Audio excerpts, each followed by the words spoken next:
अस्सलाम वालेकुम। Class 12 chemistry के आज हम इंपॉर्टेंट टॉपिक्स के बारे में डिस्कस करेंगे। जैसे कि आपको पता है कि एक दो दिनों बाद आप लोगों का केमिस्ट्री का फेडरल बोर्ड का फाइनल पेपर है, तो मैंने आप लोगों के लिए चैप्टर नंबर के साथ चैप्टर का नाम और जो टॉपिक्स हैं इंपॉर्टेंट टॉपिक्स उनके साथ पेज नंबर भी साथ मेंशन कर दिए। अगर कोई बच्चा ये इंपॉर्टेंट टॉपिक अगर ढूंढना चाहता है तो अपनी बुक का पेज नंबर 20, 21, 22, 23 इस तरह ओपन करेगा तो आपके पास ये वाला टॉपिक सामने आ जाएगा।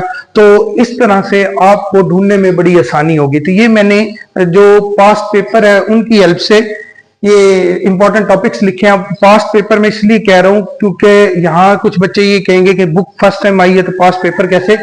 तो इसमें काफी सारे ऐसे टॉपिक्स हैं जो पुरानी बुक में से उठा के इधर आपकी जो न्यू बुक है उसके अंदर उन्होंने ऐड किए हुए हैं और उनसे रिलेटेड जो पास्ट पेपर में क्वेश्चन आ रहे थे ना उनके बारे में भी थोड़ा सा डिस्कस करेंगे कि कौन से वाले ऐसे टॉपिक्स हैं जो पुरानी बुक में भी थे और वहां से क्वेश्चन कई दफा रिपीट हुए हैं। तो सबसे पहले हम चैप्टर नंबर 2 की अगर बात करें, ये इसका नाम इलेक्ट्रोकेमिस्ट्री है। इसमें सबसे पहले बैलेंसिंग ऑफ इक्वेशन। अब ये वैसे अगर आप पुरानी बुक देखो ना तो ये फर्स्ट ईयर का आखिरी चैप्टर का या सेकंड लास्ट चैप्टर का ये बेसिकली टॉपिक था जिसमें हम इक्वेशन को बैलेंस करते हैं। दो डिफरेंट मेथड्स हैं, उन दोनों मेथड्स को आप लोगों ने सही से स्टडी करना है। वो आप लोगों का मुझे ये लग रहा है कि इसमें से एक लॉन्ग क्वेश्चन आने के मैक्सिमम चांस है। ये आपको बुक का पेज नंबर 20, 21, 22, 23 पे विद डिफरेंट एग्जाम्पल और कंसेप्ट असेसमेंट के साथ मिल जाएगा। तो आप इसकी कंसेप्ट असेसमेंट भी बेशक एक दफा देख लो और इसका बस आपको मेथड आना चाहिए जो बुक के अंदर सॉल्व किया हुआ है। बस आप अगर एक मेथड देख लो तो आप कोई सी भी इक्वेशन सॉल्व कर सकते हो। इसमें बस एक चीज का ख्याल रखना होता है, जो आपके पास ऐसे मॉलिक्यूल्स हैं जो डायटोमिक फॉर्म में आते हैं उनमें थोड़ा सा रूल हम चेंज करते हैं, अदरवाइज सारों में सेम मेथड है कि किस तरह से इक्वेशन बैलेंस करनी है हम लोगों ने। फिर स्टैंडर्ड हाइड्रोजन इलेक्ट्रोड जिसे हम शी कहते हैं, ये पेज नंबर 27 पे है। इससे रिलेटेड क्वेश्चन आ सकता है, ये बड़ा इंपॉर्टेंट टॉपिक है। फिर फिजिबिलिटी ऑफ केमिकल रिएक्शन, इसमें आपको रिडक्शन पोटेंशियल की वैल्यू दी जाती है और उसकी हेल्प से आपने ये देखना होता है कि रिएक्शन फिजिबल है या नहीं। अब ये ऐसा टॉपिक है जिसमें से मैंने देखा कि ये पास्ट पेपर के अंदर क्वेश्चन आ चुके हैं, तो ये आपने लाजमी देखना है इसको। तो मैंने वैसे भी ये सारे इंपॉर्टेंट टॉपिक्स लिखे हुए हैं, तो ये भी बड़ा इंपॉर्टेंट है, ये भी इंपॉर्टेंट है। फिर कंसेप्ट असेसमेंट एक्सरसाइज 2.7 वो इससे रिलेटेड है जो कि पेज नंबर 31 के ऊपर है। फिर एग्जांपल 2.8 और 2.9 ये भी पेज नंबर आपको 39 और 40 पे मिल जाएगी। तो ये बेसिकली इंपॉर्टेंट टॉपिक्स हैं इलेक्ट्रोकेमिस्ट्री के। अगर आप ये टॉपिक कर लो ना तो मैं ये कह सकता हूं कि ऑलमोस्ट आपकी 100% प्रिपरेशन हो जाएगी इस इलेक्ट्रोकेमिस्ट्री वाले चैप्टर की। फिर हम चैप्टर 3 की अगर बात करें, केमिकल इक्विलिब्रियम, इसमें एग्जांपल 3.2 आप कर लो जो पेज नंबर 54 पे है। और फिर इसमें पार्टीशन कोफिशिएंट, अब इसके बारे में कोई 100% श्योरिटी के साथ हम नहीं कह सकते। ये आपकी बुक में एक बहुत लेंथी क्वेश्चन इसका दिया हुआ है, एग्जांपल सॉल्व करके दी हुई है।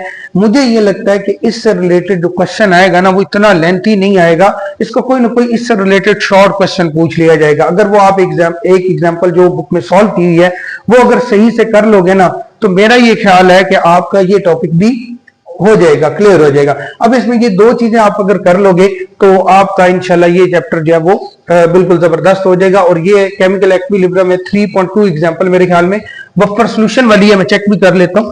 तो पेज नंबर 54 पे जो बफर सॉल्यूशन वाला है ना टॉपिक, वो उसमें से न्यूमेरिकल स्पेशली ये अगर आप कर लो ना तो इंशाल्लाह ये आपका चैप्टर जो है वो जबरदस्त हो जाएगा।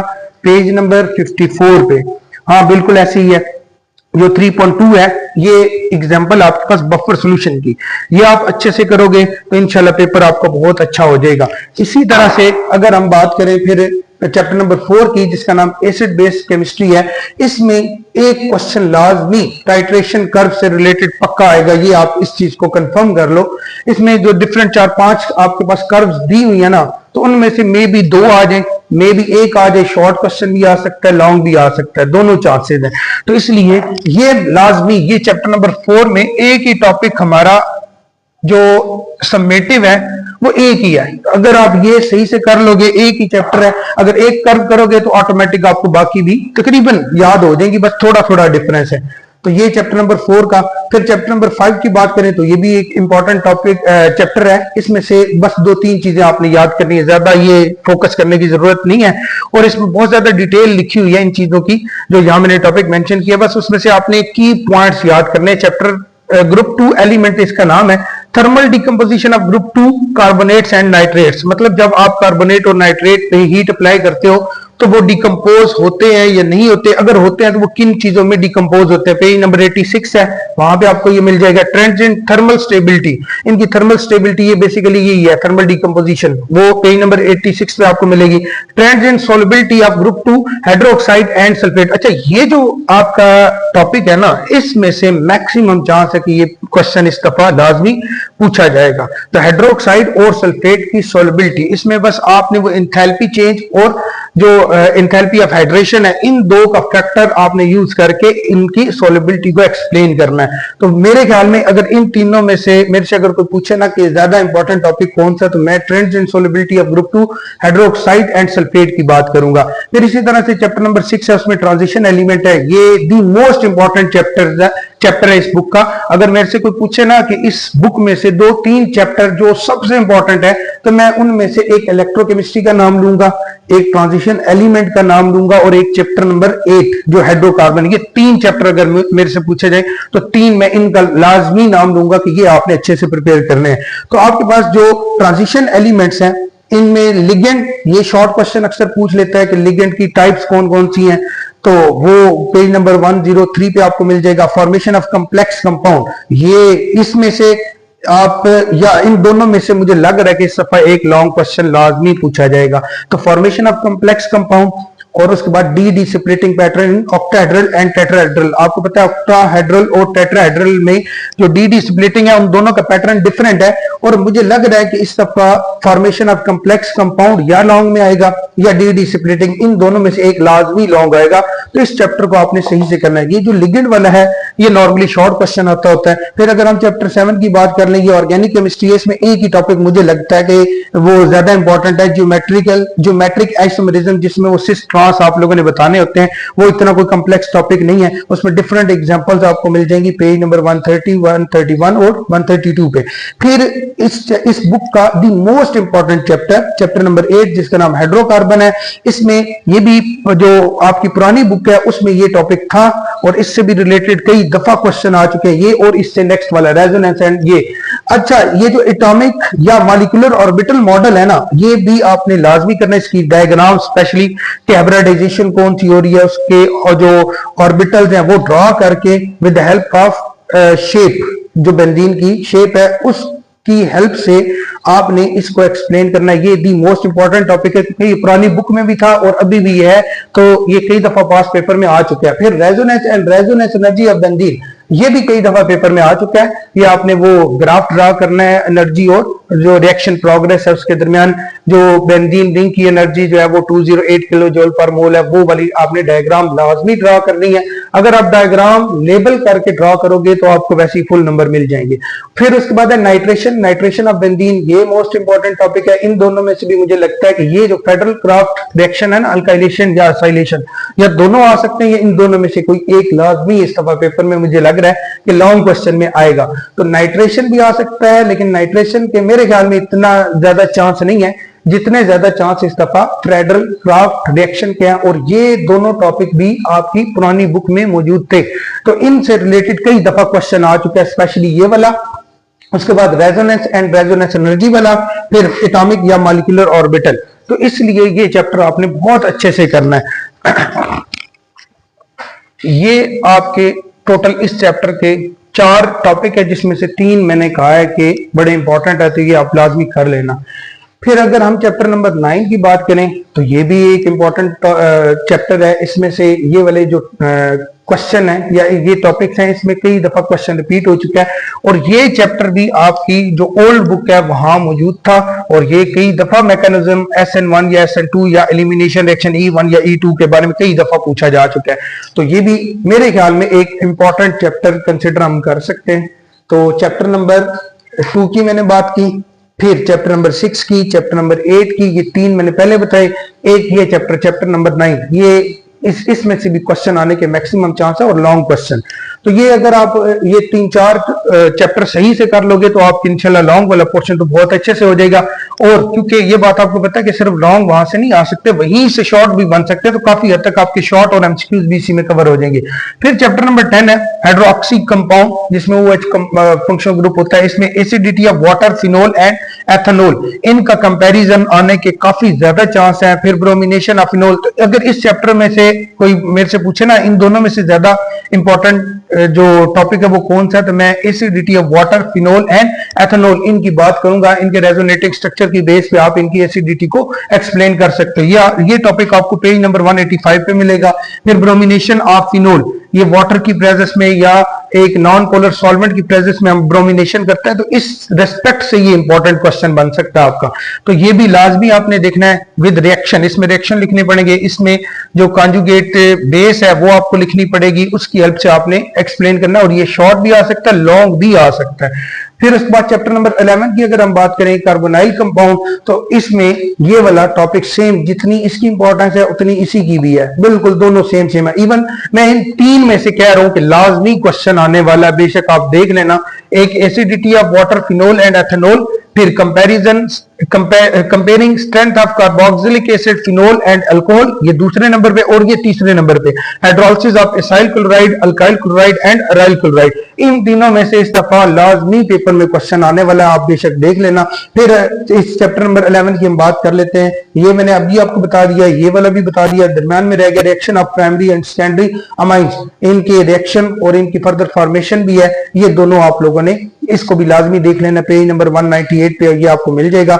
फिर चैप्टर नंबर 12 की अगर बात करें, nitrogen compound, nitrogen containing compound जो होते हैं, नाइट्रोजन कंपाउंड इसका नाम है, और इसमें से ये अक्सर पेपर में पूछा जा चुका है, ये भी पुरानी बुक के अंदर ये टॉपिक मौजूद था। बेसिसिटी ऑफ अमाइन, इसमें नॉर्मली क्वेश्चन पूछा जाता है कि अमाइन और जो मिथाइल अमाइन है उन दोनों की बेसिसिटी का आप कंपैरिजन करो कि कौन सा मोर बेसिक है और कौन सा लेस बेसिक है, with the help of reason. आपने रीजन को भी एक्सप्लेन करना है। फॉर्मेशन ऑफ नाइट्राइल, नाइट्राइल की फॉर्मेशन कैसे होती है ये भी इंपॉर्टेंट है। फिर reaction of benzene diazonium chloride, ये वाला भी इंपॉर्टेंट आपका टॉपिक बन जाता है। तो इसमें से अगर इन तीनों में से अगर मैं बात करूं तो स्पेशली जो पहला वाला पॉइंट मैंने लिखा हुआ है वो बेसिसिटी ऑफ अमाइन, फिर reaction of benzene diazonium chloride, ये दोनों बड़े ही इंपॉर्टेंट है। फिर हम पॉलीमर्स पे आ जाते हैं। पॉलीमर्स में आप बेशक और कुछ भी ना करो, सिर्फ जो इनकी फॉर्मेशन है ना डिफरेंट पॉलीमर्स की, जो चाहे वो एडिशन पॉलीमर्स हैं चाहे कंडेंसेशन पॉलीमर्स हैं, इनकी आपने जो इनके रिएक्शंस है वो लाजमी करने हैं। फिर मोनोमर कौन कौन से हैं, फिर जो रिपीटिंग यूनिट है वो कौन सा है, और उनका रिएक्शन जो मोनोमर्स हैं वो रिएक्ट करके रिपीटिंग यूनिट या फर्दर पॉलीमर की फॉर्मेशन कैसे करते हैं, ये आपने लाजमी करना है। और इसमें से भी पेपर में इस दफा क्वेश्चन लाजमी आएगा। ये आपको पेज नंबर 218 पे मिल जाएगा ये दोनों टॉपिक, और ये 219, 20 और 21 पे ये कंडेंसेशन पॉलीमर मिल जाएंगे। इसमें फर्दर आपको पता है फर्दर इसकी क्लासिफिकेशन की गई है कंडेंसेशन पॉलीमर की, जिसमें नायलॉन 6 है, वो आपने लाजमी देख लेना है। तो इस तरह के ये कुछ इंपॉर्टेंट टॉपिक्स हैं जो अभी मैंने आपको चैप्टर नंबर 2 से लेके 13 तक बता दिए हैं। अब मैं थोड़ा सा साइड पे हो रहा हूं, अगर कोई बच्चा स्क्रीनशॉट लेना चाहता है वो स्क्रीनशॉट ले ले, ताकि मैं इसको थोड़ा दूसरी साइड पे शफल करके जो बाकी रिमेनिंग चैप्टर्स हैं उनको भी डिस्कस कर सके। तो यहां भी आप स्क्रीनशॉट कोई लेना चाहता है तो बेशक स्क्रीनशॉट ले लें।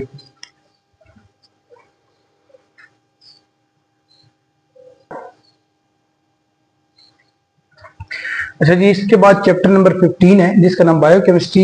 इसमें मैक्सिमम पोर्शन आपको पता है कि फॉर्मेटिव है, लेकिन इसमें से आप प्रोटीन्स को डिटेल में देख लो जो कि पेज नंबर 237 पे आपको मिलेगा। और स्पेशली जो फैक्टर है जो एंजाइम की एक्टिविटी को अफेक्ट करते हैं, जिसमें 3 है मेरे ख्याल में। टेम्परेचर है आपके पास कि टेम्परेचर किस तरह से जो अफेक्ट करता है एक्टिविटी को, उसके बाद सबस्ट्रेट की कंसंट्रेशन है, और पीएच, ये 3 आपके पास चीजें हैं जो अफेक्ट करती हैं एंजाइम की एक्टिविटी को। ये आप लाजमी देख लेना जो कि पेज नंबर 243 और 244 पे आपको मिल जाएगा।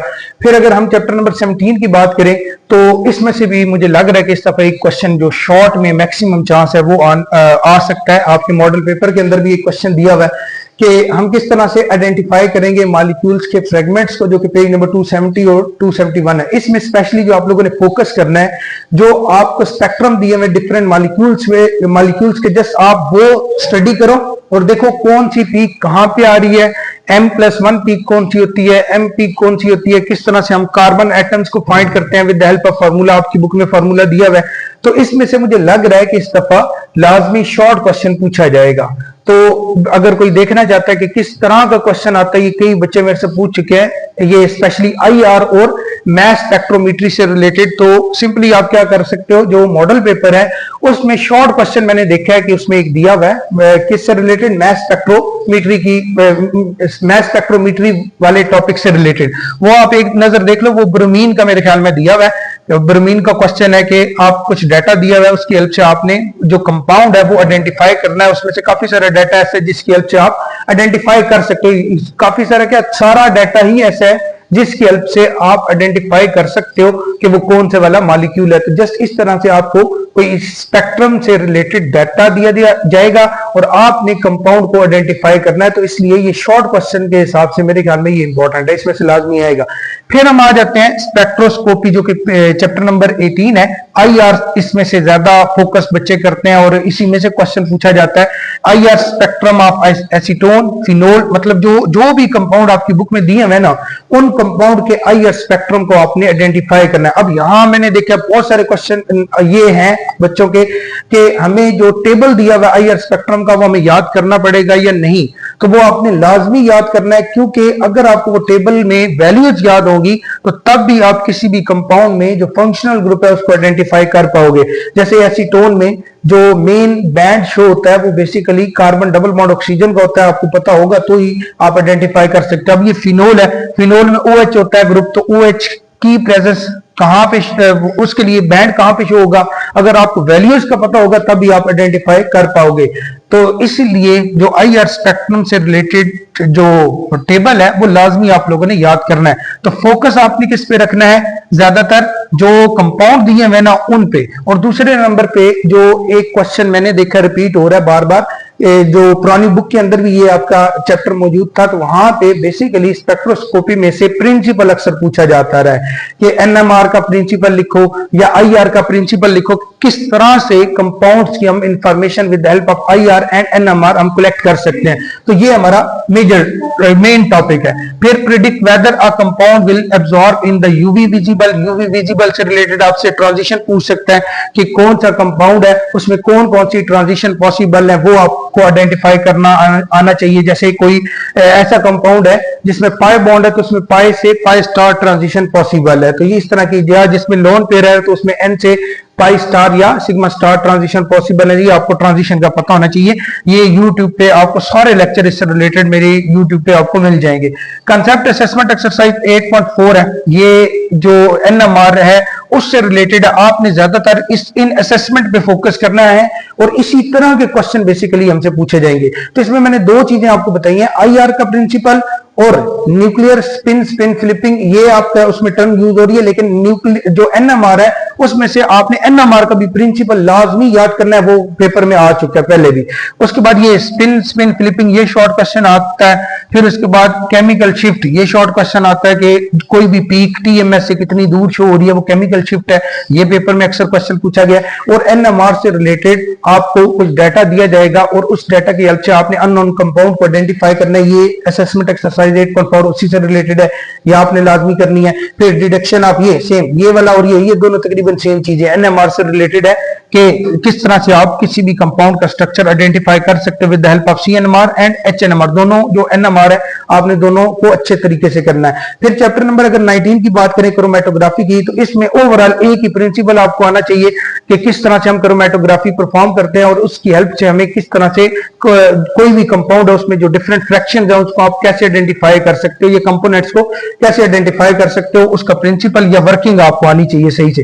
तो working of thin layer chromatography, इसमें बड़ा जो प्रिंसिपल है वो सारों में एक ही है कि आप एक कोई भी स्टेशनरी फेज लोगे, उसको डिप करोगे, मोबाइल फेज के अंदर जो सॉल्वेंट होता है, तो आप जो स्टेशनरी फेज पे कोई भी स्पॉट लगाते हो किसी भी अननोन कंपाउंड का, तो डिप करने के बाद वही एक स्पॉट फर्दर छोटे छोटे स्पॉट्स के अंदर आपको अपीयर होता है डिफरेंट हाइट के ऊपर जो स्टेशनरी फेज है।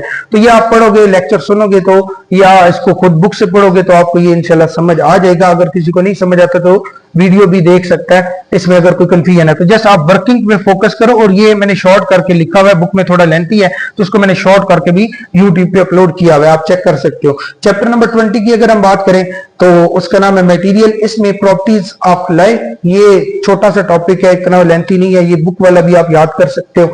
और फिर extracting materials from ores and align, अब ये जो टॉपिक है ना, ये बेसिकली आप 10th क्लास में पढ़ के आए हो, सेम वही 100% वही वाला प्रोसेस है, वही अगर किसी को 10th क्लास वाला याद है 100% वही यहां लिख सकता है, ऑलमोस्ट इधर भी वही लिखा हुआ है, थोड़ी बहुत चेंजेस हैं, तो ये हो सकता है पेपर में आ जाए, हो सकता ना आए, इससे रिलेटेड कोई मैं कंफर्म नहीं कह सकता। उसकी रीजन ये है कि जो चीजें आप पहले बुक्स के अंदर पढ़ चुके होते हो, मतलब ग्रेड 9 या 10 या 11 के अंदर, वो चीजें वैसे कम ही पूछी जाती हैं, लेकिन ये आपके कोर्स में है तो इसमें से भी क्वेश्चन तो पूछा जा सकता है, लेकिन मेरा ये ख्याल है कि इसमें से क्वेश्चन एज सच वो नहीं पूछेगा। अगर इसमें से पूछ भी लिया तो आपके पास जो वो कॉपर को प्योर कैसे करते हैं वो वाला मेरे ख्याल में एक्सट्रैक्शन से रिलेटेड आपसे कोई क्वेश्चन पूछ सकता है। और फिर चैप्टर नंबर 22 की अगर बात करें तो इसमें इसका नाम एग्रीकल्चर है, जिसमें पेस्टिसाइड ये वाला क्वेश्चन भी पहले जो पुरानी बुक्स थी उनके अंदर ये टॉपिक मौजूद था, तो इससे रिलेटेड भी पास्ट पेपर के अंदर क्वेश्चन पूछे जा चुके हैं। अब मैंने इसमें से एक दो चैप्टर जो है वो स्किप भी किए हैं, एक दो तो आप कैसे हैं जो है ही फुल फॉर्मेटिव, उनको तो डिस्कस करने की जरूरत नहीं है। जैसे चैप्टर नंबर 1 है, एक ऑर्गेनिक वाला है, फिर इस तरह से मेडिसिनल वाला मेरे ख्याल में है, तो ये एक दो चैप्टर जो फॉर्मेटिव है उसकी लिस्ट भी मैंने अपलोड की हुई है, तो वो चैप्टर तो करने की जरूरत ही नहीं है। बस आपने अगर ये सारे टॉपिक जो मैंने यहाँ मेंशन किए हैं ये एक दफा कवर कर लो, ये भी 2-3 दिनों में आसानी के साथ कवर हो सकते हैं, ऐसी बात भी नहीं है कि इसको आप कवर नहीं कर सकते। अगर आपने इसको एक दफा पहले से पढ़ा हुआ है, एक दफा दोबारा आप इसको सुनो या इसको पढ़ो तो इंशाल्लाह मेरे ख्याल में आपकी 100% प्रिपरेशन हो सकती है। तो 2-3 दिन रह गए हैं, इन 2-3 दिनों में मैं फिर कह रहा हूं कि 100% प्रिपरेशन हो सकती है। उसकी रीजन यह है कि आपका जो पेपर पैटर्न है वो बड़ा आसान है, आपको एक तरफ एक क्वेश्चन दूसरी तरफ दूसरा क्वेश्चन दिया जाता है, अगर उन दोनों में से कोई एक नहीं आता तो दूसरा इंशाल्लाह लाजमी आता ही होगा। तो आपने जस्ट इन टॉपिक्स पे अगर फोकस कर लिया, इन टॉपिक्स को रिवाइज कर लिया, तो इंशाल्लाह मैं गारंटी देता हूं आप सिर्फ पास नहीं होगे, आपके बहुत अच्छे मार्क्स आ जाएंगे अगर आप इन टॉपिक्स को कवर कर लोगे। तो मैं अभी फिर थोड़ा सा साइड पे हो रहा हूं, इस वाले पोर्शन का अगर कोई स्क्रीनशॉट लेना चाहता है तो वो भी स्क्रीनशॉट ले सकता है। अल्लाह हाफिज।